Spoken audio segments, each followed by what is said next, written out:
Tinukoy ni Batangas 1st District Representative Leandro Legarda Leviste kung sino ang pumipili umano ng mananalong bidder sa mga flood control project sa kanyang distrito.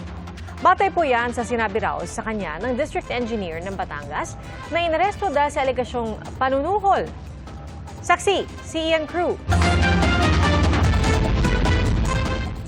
Tumagilid na ang diking ito sa bahagi ng Pansipit River na sakop ng Lemery, Batangas. Bumitaw na kasi sa kinakabitang konkreto ang ikinabit na sheet pile. Peligroso tuloy ang bahagi ng dike na dinaraanan ng mga residente. Dati raw yung kinatatayuan ko ngayon ay kapantay nitong gilid ng dike, pero nga sa pagdaan ng Bagyong Christine, nangyari nga po nahati ito at humilig papunta sa Pansipit River itong dike. At napansin din natin na madalang yung mga bakal dito at may mga putol nga po kaya nung dumaan nga yung rumaragas ang tubig dito, bumitaw talaga yung dike. Sa kabilang pampang naman na may dike rin, bayan ng Taal na ang nakakasakop. Sabay lang umanong ginawa ang parehong dike, pero sira na ito bago pa humagupit ang Bagyong Christine no October 2024. Lumala lang ang sira dahil sa bagyo. Sa dami naman dumadaan dito, tsaka yung mga estudyante dito rin nadaan para po pumasok sa school na yun. Shortcut kasi nadaan to.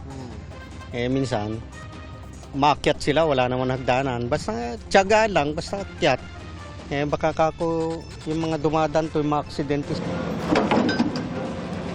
Kabilang ang mga flood control project sa Pansipit River sa mga iniimbestigahan ng first-time congressman ng unang distrito ng Batangas na si Leandro Legarda Leviste. Nagsisimula raw sa nilutong bidding ang mga proyekto ng Department of Public Works and Highways sa kanyang distrito. Ang sinabi sa akin ni DE ay sila ay nag-advertise ng mga projects for bidding. May mga contractors na bumibili ng mga documents, nag-uusap-usap daw sila para yung isa na na-identify ay manalo. At ang pumipili umano noon ng mananalo na sinabi umano sa kanya nang ipinaaresto niyang si DPWH District Engineer Abelardo Calalo. Ay yung pinalitan kong congressman. Pinalitan niya si dating swimming Olympian Eric Buhain na naupong congressman ng 1st District ng Batangas mula 2022. Sinisika pa naming kunin ang panig ni Buhain.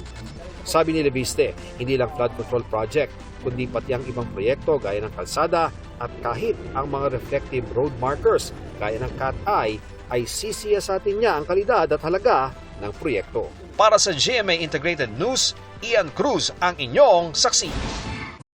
Mga kapuso, maging una sa saksi. Mag-subscribe sa GMA Integrated News sa YouTube para sa iba't ibang balita.